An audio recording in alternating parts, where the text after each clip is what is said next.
ادارہ نظریہ پاکستان کے زیر اہتمام مادر ملت محترمہ فاطمہ جناح کے 132ویں یوم ولادت کے موقع پر خصوصی تقریب کا اہتمام کیا گیا، جس کی صدارت ممتاز سماجی کارکن محترمہ بیگم مہناز رفیع نے فرمائی۔ تقریب کے آغاز میں تلاوت کلام پاک کی سعادت حافظہ طیبہ محمد حسین نے اور نعت رسول مقبول کا شرف ارم آصف نے حاصل کیا۔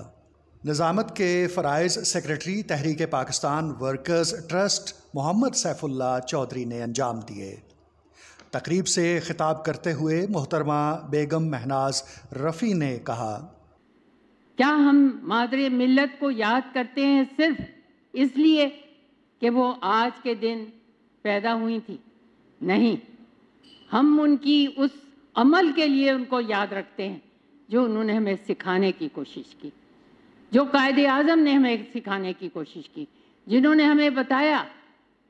کہ اگر پاکستان نہ بنا تو پھر ہندوستان کے مسلمانوں کے لیے کچھ نہیں رہ جائے گا۔ محمد آصف بھلی نے کہا، اگر ہم اپنا طور طریقہ انفرادی طور پر بدل لیں، مادر ملت کی یاد منانے کا بہترین طریقہ یہ ہے کہ ہم ان کے کردار کو بھی اپنائیں اور ان کی تعلیمات کو بھی اپنائیں۔ اور میں یہ سمجھتا ہوں کہ اگر ہم مادر ملت، قائد اعظم اور اقبال کی فکر، کیونکہ اسی کا مجموعہ نظریہ پاکستان ٹرسٹ کا یہ پلیٹ فارم ہے، اس تعلیمات کو اپنا لیں تو پاکستان ایک بار پھر عظیم پاکستان، قائد اعظم کا پاکستان بن سکتا ہے۔ محترمہ پروفیسر ڈاکٹر نوشین خالد نے کہا، محترمہ فاطمہ جناح کو قیام پاکستان کے بعد خاتون پاکستان کا لقب دیا گیا کیونکہ وہ تحریک آزادی کے دوران اور قیام پاکستان کے بعد ہر موقع پر قائد اعظم محمد علی جناح کے ساتھ رہیں، تمام سیاسی اور سماجی سرگرمیوں میں ان کا ساتھ نبھایا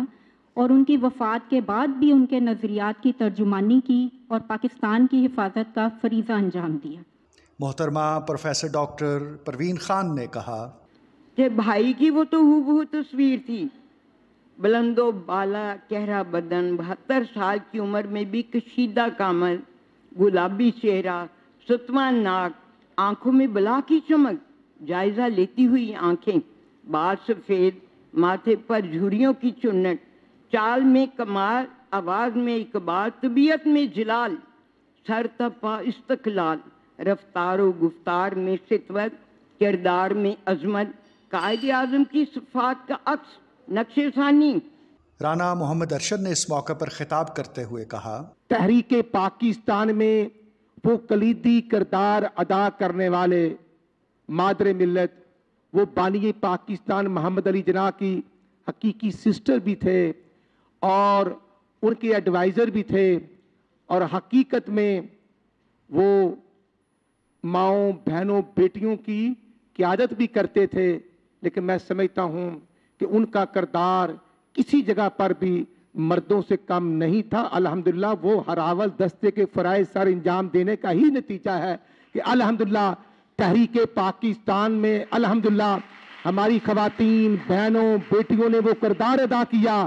کہ جو الحمدللہ 14 اگست 1947 کو پاکستان بنتا ہے۔ محترمہ بیگم صفیہ اسحاق کا کہنا تھا، قائد اعظم محمد علی جناح فرمایا کرتے تھے کہ اصول پاکستان میں اگر میری بہن فاطمہ جناح میرا ساتھ نہ دیتی تو اصول پاکستان میں کامیابی نہ ہوتی۔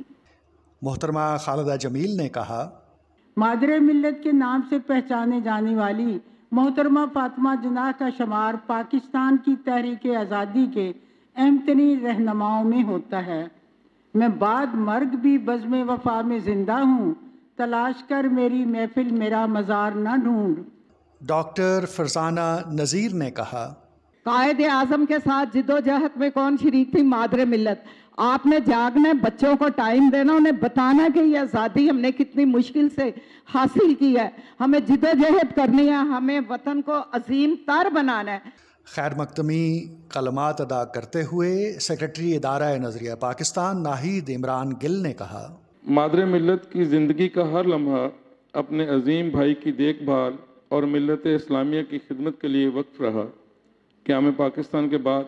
مہاجرین کی آبادکاری اور استحکام پاکستان کے لیے بھی انہوں نے جاں سوزی کے ساتھ کام کیا۔ بے شک وہ صحیح معنوں میں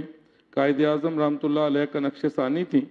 اور ان کے فکر و عمل میں بابائے قوم کا تدبر اور عزم و استقلال جھلکتا تھا۔ تقریب کے دوران مادر ملت محترمہ فاطمہ جناح کے 132ویں یوم ولادت کی مناسبت سے کیک بھی کاٹا گیا۔